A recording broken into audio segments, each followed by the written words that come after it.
Isabel, you had a question, I think, or? Yeah, I'm just fascinated by the Northern Light and how also the culture, but you've sort of touched on that subject already, how the culture influences the composing of the music. But I guess from what you're saying is the Scandinavian people must be a very flexible people then. I think they are in many respects. In other ways, they're very stoic. And I think they have to be. I think perhaps the Norwegians, more than anybody, are kind of stoic. And they tend to like to live apart from one another as much as they can. Even the Swedes in November aren't very social. They just sort of curl up with a book till Christmas season rolls around, and then all of a sudden they're friendly again. That's just the nature of things. But yeah, to answer your question, you asked earlier about the landscaping. If you ever get to Norway and see a fjord for the first time, come back and tell me what your impression was, because it's one of the most awesome sights there is. And as for Sweden, I was there in May and 40-degree weather, and yet the flowers were coming up and the grass was turning green, and some of the most well-kept gardens and homes. Swedish people take great pride in their homes, and they keep them up very, very well. And of course, there's a high standard of living in the Scandinavian countries. There always has been, at least since the turn of the century. And there's a great deal of beauty there. Good. I think you had a question? Yes. You began talking about the influence of, I suppose, we find that some composers have periods in their composing, Beethoven, Schubert, Mahler, Sibelius. How do you think international influence or international traditions, the Germanic tradition, the American tradition, how do you think that taps into their musical style, and when does the change occur? Well, Germany was one of the big focal points for a lot of the Scandinavian composers. Sibelius studied in Germany to a great deal. A lot of his predecessors and successors did until the 20th century. Then Einar Englund in the 20th century went to Russia for his musical experiences. Levi Madatoye went to France, so you can detect the French influence in his music. And several choral composers went to study with Mendelssohn and Leipzig. yeah, Niels Gade for one, and Gade actually worked with Mendelssohn. And if you listen to Gade, there's a lot of Mendelssohn in his music. Sure is, and we're doing one of those pieces. But he was the leading symphonist of his day. He wrote 8 symphonies, until Carl Nielsen came along. He was the big man. But and even Nielsen was pretty heavily German trained. But Denmark had the advantage of being close to Germany, so there was, even with all the wars raging around at the time, people went back and forth, and Germans came into Denmark. For example, I'm trying to think of the composer now. I can't think of his name now, but he came to Denmark to get away from being drafted.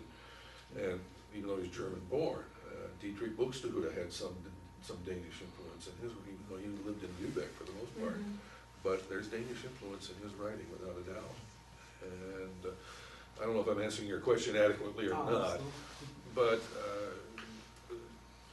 I guess the best thing I can say is that the Scandinavian influence doesn't seem to have come to this country in any great amount that I can say.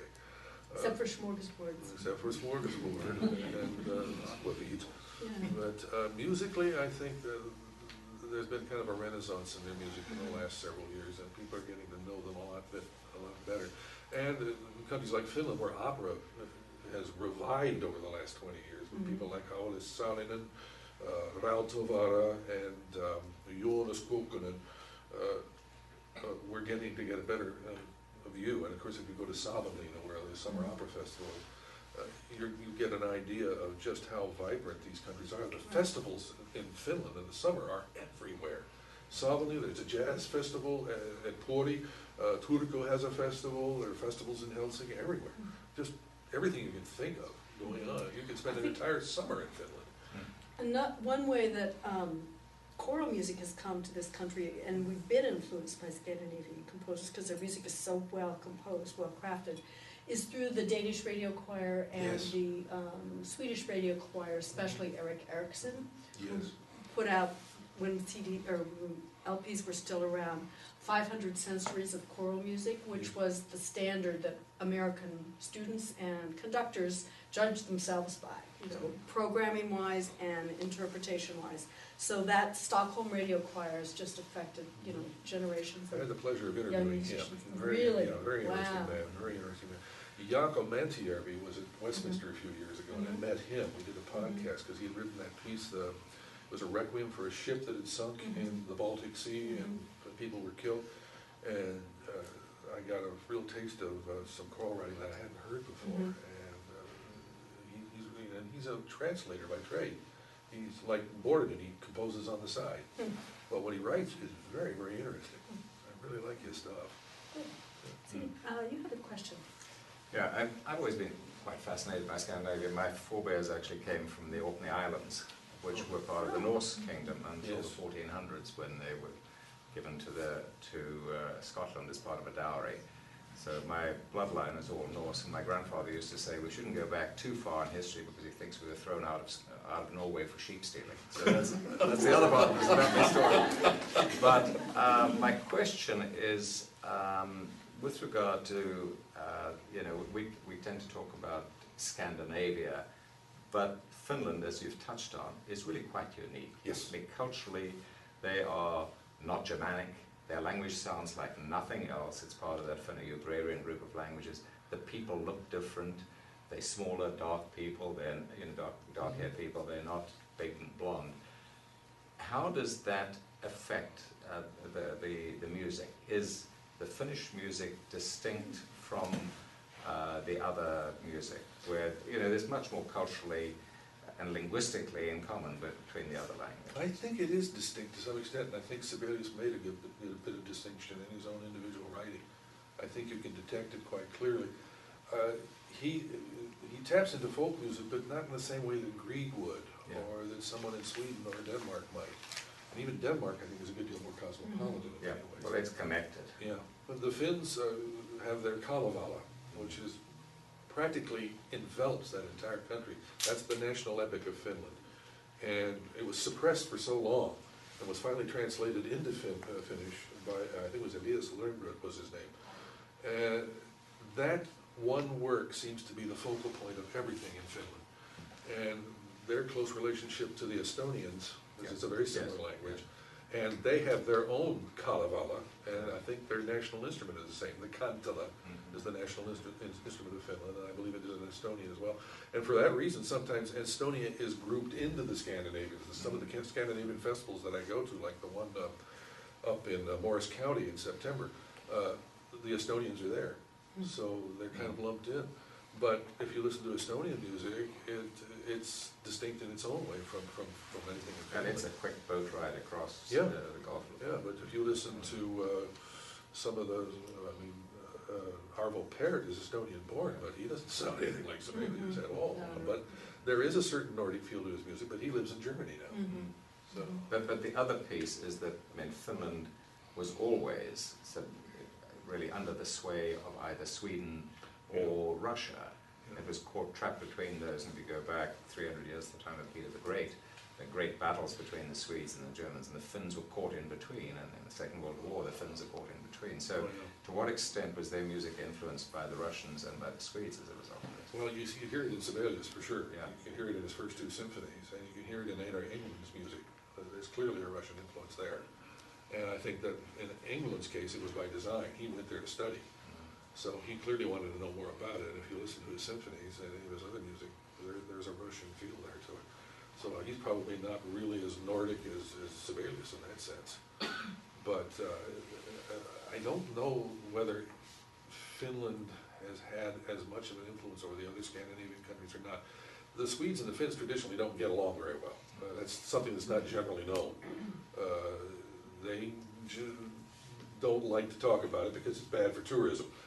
But the Finns and the Swedes keep apart from one another for the most part.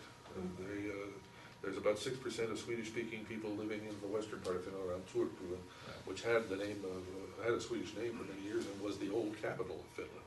But I mean, even to the extent that there were laws in Finland that if more than a third of the people in an area were Swedish, then the street name had to be in Swedish first, and so the Finns, didn't have much Yeah, and that's love carried, for the Swedes. that's as a carried result. over to today to some extent. Yeah. Some of these, in Turku, you have both Finnish and Swedish names for the streets there. That's still the case there. So I don't know if I can answer your question adequately. Yeah, I'll thanks. give you a little bit of hint. That's about Probably all. need to wind us up. Are there any other questions? Is Barbara here? Barbara usually has many things to say or ask. Not here? All right. Okay. Is there anything you wanted to say or ask, Barbara? It was Kunau. Who was Yeah, taking the Kunau, that was who it draft. was. Or Kulau, Kulau. Friedrich Kulau. Yeah. He was the German born, and he wrote all those operas, and his overtures are about the only thing we hear anymore. That's His- right. And his flute sonatas. Okay, good. Janet? Very quickly, I know we're talking about how the Swedish background is affected his music. I know as Americans, we have traditions that sometimes have affected our music. We have political and historic, like the 4th of July, Thanksgiving, religious celebrations almost worldwide, Christmas, Easter, Passover, Hanukkah. I was just curious if the Scandinavians have any cultural traditions that they still follow today. Well, we heard about St. Lucia, that's St. still Lucia. there, and there are a lot of Christmas celebrations. There are some special days, Easter in particular, and for some reason, Påsk, as they call it, involves witches. I'm not quite sure why, but there still is that tradition there, and one of the biggest things is the Midsummer Vigil, especially in the north. On June 21st, when the sun is just almost never sets, is when the big celebrations hit, and you can count on nothing getting done for several days in the Scandinavian countries after Midsummer Vigil. How much of that then has a lot of that influenced their music? It has, if you, Whether it be the most folk famous singing or example would be series. Ruva Alfvén's Midsummer Vigil. That's probably that was probably the best known Scandinavian work for many, many years, at least out of Sweden. And you've got some Alfvén on the program, but it's nice to know that his choral music still survives. Oh, absolutely. Because he was quite a choral conductor. People in this part of the world don't know that. He was. This may sound so facetious, but they do anything with their reindeer? Well, I think the Sami do, what we call the Laplanders. They like to be called Sami. And their music is quite interesting. Somebody mentioned earlier that the Finns don't look like the rest of the Scandinavians. The Sami don't look like anybody. Their wealth is in their reindeer, and they go back and forth between the Norwegian coast and into Russia and back and forth. And they have a musical tradition, and in northern Scandinavia, they are catered to by the government very strongly. You hit a reindeer in Sweden, you better report it, because if you don't, you're going to be in major trouble. You mean kill it? If you kill it and you don't report it, some Sami is going to be very unhappy about it. Ooh. Because that's their wealth. And you report it, you wind up getting fined a big amount of money for doing it. So you have to report those things there. But there are special centers for the Sami in northern Sweden. If you go to a town like Kiruna, for example, which is above the Arctic Circle, there are centers for the Sami and all kinds of cultural things going on there. So, It's too bad we of the rest of the world don't hear so much of it, except on, documentary films or something. well, there's a train that will take you up to northern Sweden. You can take it overnight and go up there There you and go, visit Janet. and come back. It's quite something. It's quite Last question is, have you ever seen the Northern Lights? The name of our concert is Northern I Lights. have. Around What's where I it grew up like? in Illinois, the Aurora Borealis was quite visible. Illinois. You had it important. Yeah, well, it would, on a clear night, and if it was cold enough, we could see the Aurora Borealis. And Anybody else here who's seen them in Sweden or Finland? Laurie, can you say something about it? Did you actually see them at night? Yes, I did. Yes, I've seen And what does them it look actually like? a few times. They're just, Stand up if you don't mind. Tom, can you get her? I don't think I could find the words. They were just spectacular, colorful, brilliant, exciting, dazzling, and more. Like spotlights? No, More than no, that. shimmering. That's Yeah, it my is. memory of it. I saw it on an airplane. I saw them in Russia, and I saw them one other time. I don't remember what his birthplace was, but it was sort of a shimmery, It's like gossamer. Like Yeah. Sheets of light? It feels very spiritual. Yeah. Like those, what they used to call those crystals you used to put in the window to refract the light. You get almost like a rainbow effect. Well, we hope our concert will reflect lots of light and be shimmery. So, Liz, thank you so much for coming by, and we Glad to be here. appreciate it. And, Thank you. and, I'll be seeing you. thank you all.